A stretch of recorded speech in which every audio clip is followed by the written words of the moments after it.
Nasaan ang training sa evangelism? Nasaan ang training, mga kapatid, sa ibang area para sa muscles, para sa endurance? Yung training sa giving para ikay pagpalaki. Kailangan pasukan mo yan. At huwag kang matakot. Dahil ang kasabi ng coach, panalo ka na. Pastor, ang problema kong pamilya, Pastor, kaya mo yan. Dahil sabi ng Bible, all things in this world, talo na ni Jesus Christ. Lahat ng mga kalaban, mga talo na. Ang kailangan mo, tibay ng loob mula sa ating Panginoon. Everybody shall praise the Lord. Praise the Lord. Hallelujah. As every man that striveth for the mastery is temperate in all things. Praise God. Hallelujah. Now, they do it to obtain corruptible crown, but we, incorruptible Praise the Lord. crown. Everybody shall praise the Lord. Praise the Lord. Hallelujah. Now, we go to 1 Corinthians chapter 15. Hallelujah. Verse 54 to 57. Our greatest victory is receiving God's gift of salvation, which has been won by Christ Jesus on the cross of Calvary.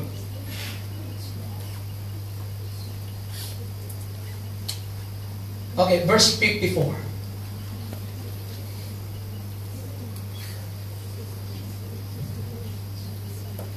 So when this corruptible shall have put into incorruption, and this mortal shall have put on immortality, then shall be brought to pass the saying that is written, death is swallowed up in victory. Who will swallow death? Victory. In other words, if you have no victory, who will swallow death? That is why we should live victoriously every day. Because the death threat sa ating buhay Kristiyano, araw-araw may death threat tayo. Oh. Minsan pag nadili ang sahod ni amo, mga kapatid, pag check mo sa ATM, death threat yan eh. Sa pananampalataya mo, dalawa lang pwedeng mangyari. Either masira yung espiritu mo, galit ka sa amo, or okay lang sa'yo. O siguro, busy siguro si amo, hindi siguro napasok. Ganun lang yun eh. Or, bakit ganyan si amo? Di siya tumutupad sa aming mga usapan. Sira ang pang-espiritu ng mga Kristiyano, mga death threats yan eh, spiritually speaking. Nag-send ng text, mga kapatid, ang anak mo o husband mo, mga kapatid. Sabi niya, darling, langga, kailangan ko ng 25,000. Okay. Ano na yun? 150 na yung mga kapatid ata eh. Sabi, saan ba ako magalat ng ganito? Ano ka dyan? Nung isip mo dyan, tumataya ko ng pera dito sa mga. Sira kagad espiritu mo. Mga death threats yan, mga kapatid. Mga decoy ng kaaway para masira, mawala yung victory sa buhay mo.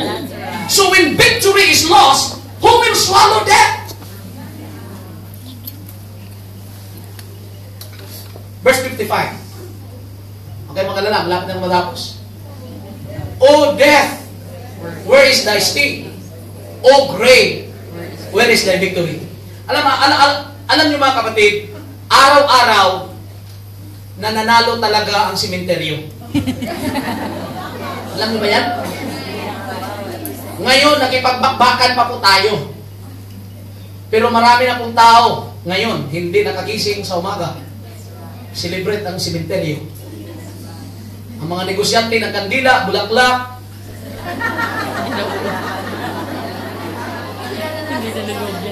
Ang negosyante ng kape. Kasi may burol mga kailangan eh. Di ba? Pero kung sa Bible natin titingnan, kapag maglingkod po tayo, mga kapatid, sa Panginoon ng taos-pusong paglilingkod, kapatid, pwede nating sabahin, O death, where is your sting? Alam niyo ba yung sting? Pag nakagat ka, mga kapatid, ng, say for example, yung honeybee, at dito sa ulo ka, mga kapatid, ako, lalagnatin ka niyan. Dahil sa sting, o kaya centipede, pag nakagat ka na, o spider na lang. Pag nakagat kayo, mga kapatid, talagang mamumula yun. Bakit? Mayroong sting. Pero kung natalo na natin ang kasalanan, ang bisyo, talo na! Bakit? It's because of our Lord Jesus Christ. Amen. Kaya pwede mo lang sabihin, oh death, where is your sting? Oh grave, where is thy victory? Sabi ng grave, sige, antayin kita sa simenteryo. Eh sabi mo, kahit napunta ako dyan, hindi na ako magtatagal dyan, kahit pag tunog ng trumpeta, babangon din dyan. Amen.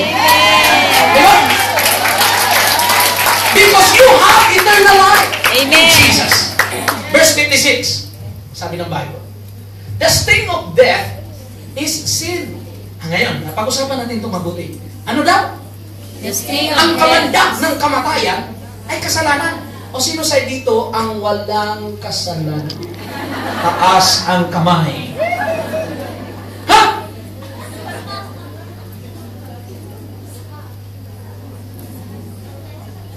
Ito, malaking problema ito. The sting of death is sin. Pero sabi ng Bible, if we confess our sin, He is righteous to forgive us. O kaya wala ng sting. Bakit kayo na, mga kapatid, parang natatakot kayo? We have no more sting of death. Because in us, there is eternal life. Through Jesus. And the strength of sin is the law. Verse 57. Anong sabi ng 57? But thanks be to God. If you look at from verse 54, parang walang pag-asa tayo eh. But thanks be to God, which giveth us, what? The victory!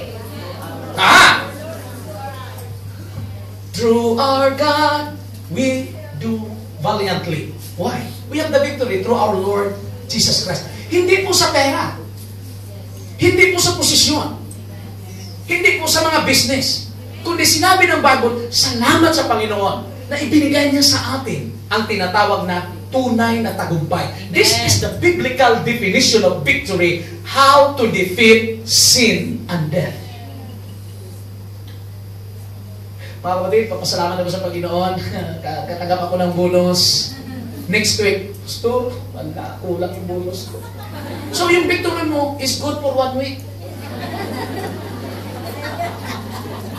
Pero pag natalo mo ang kasalanan, ang victory mo eternal. Napa nyo? Simple lang tayo mga kapatid. Wala tayong sigawan, talunan. Ay, importante maintindihan natin ito eh. Praise God. Okay. So, punta na tayo mga kapatid sa pinaka-main, praise God, tungkol po sa totoong victory. Paano po, Pastor? Paano ako makaroon ng victory araw-araw? Meron po bang promise ang Bible? Does the Bible promise real victory?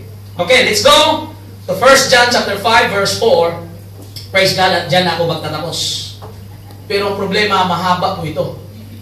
Okay? 1 Corinthians chapter 1 verse 26. Saan ba yan? Okay, let's go first. 1 Corinthians, bago ko puntahan dito mga kapatid. Okay, 1 Corinthians chapter 1 verse 26. Sabi po dito mga kapatid sa aking notes, hindi, meron po bang hindi makakaintindi ng Tagalog? Wala po ng Tagalog ito ba? Okay, si nanay lang hindi, okay. Is Brother Lam here? Yes. Where are you, Brother Lam?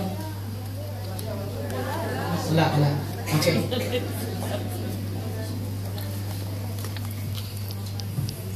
Can you read the first line? For ye see your calling. Stop. For ye see your calling. Question. Did you really see your calling? Amen. Some of you has the hard time to answer this question because you don't know if God really calls you. Hello? Amen. But the Bible said, for ye see your calling. Brethren, how that not many wise men after the flesh, not many mighty, not many noble, are called by God. Verse 27. But God had chosen the foolish things of the world to confound the wise. And God had chosen the weak things of the world to confound the things which are mighty. Marami ba dito ang tinawag na mga milyonaryo? Sino dito ang milyonaryo? Wala. Tama ang Bible eh. May abogado ba dito na tinawag? Wala. Pero may abogado tayo sa ibang mga bansa na katulad sa pananampalataya.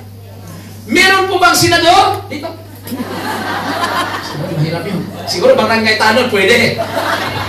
Praise God.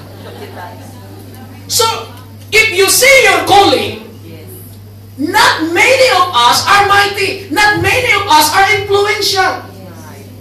Maganda sana kung kalahati nito nagtatrabaho sa Philippine Consulate. Pag kailangan ba ng OAC, i-text mo lang, itawag mo lang. Di ba? Kasi influensyado. Pero problema, hindi marami influensyado ang tinawag. Sino ang tinawag? DH! Glory to God. But you need to see your calling. Yes. God did not call the mighty. God did not call the most influential people, but He called the foolish, the weak things. Weak. Yes. Kasi kung ikaw si Lee Ka-shing ngayon, pupunta ka kaya dito sa Hong Kong para mag-DH? Hindi. So walang chances na bibisita ka sa simbahan na ito. Bakit? Super millionaire. Saan ka ngayon? IFC. Yeah. Tapos ang mag-invite lang sa DH, ay hindi ka papayag. You are millionaire. Sumasakay ka ng BMW. Jaguar. Limousine. Pangalanan nyo ang lahat ng brand, mga kapatid. Hanggang sa pangalan na tayo, mga kapatid. Everybody shall amen. Amen. Not many. But if you see your calling, praise God, that is the second step, mga kapatid, na you will learn to live a victorious Christian life. Pag nakita mo na tinawag ka, bakit? Hindi mo mamalitin ang iyong sarili dahil ang nagtawag sa iyo, hindi amo, hindi, mga kapatid, tao, kundi ang Diyos ang nagtawag sa inyo. You must know this. Kailangan malaman mo ito. Kailangan makita mo ito, Sister Chuck, that God calls you. Makita mo ito, Brother Judy, that God calls you. Because if you don't see this, then you are blind. That's right. Praise God.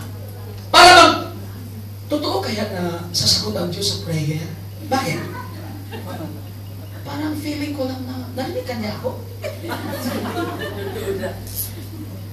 Ito yung mga taong they did not recognize and see that God calls them. Pero kung na-feel mo sa hapong ito, sister, ilang bisis ka na nag-backslide, binabalik ka ng Panginoon. Na, ibig sabihin, tinawag ka talaga. Ilang bisis ka nawala. Ilang anghel ang naghahanap sa'yo. Praise God. Hindi naman anghel, pastor, yung naghahanap sa akin. Baka mukhang anghel, pastor. Praise God. Okay, 1 John chapter 5 verse 4, at dito ako magtatapos. Biblical definition of victory. Ulitin ko po, nasagot ko na yon. The real victory is to defeat sin and death. That's the real victory. Pag natanggal mo na yung bisyo mo, yan ang totoong victory. Pag natanggal mo na yung sinabi ng Bible na ayaw ng Diyos na ipagawa sa iyo, yun ang totoong victory. Eh, hindi ko na kaya, pastor, tutulungan ka. God guarantees that He will give you the ultimate victory. Bakit? Anong sinabi niya? Basa! For whatsoever is born of God overcometh the world. And this is the victory that overcometh the world, even our faith. Now I will discuss that, praise God, for 5 minutes.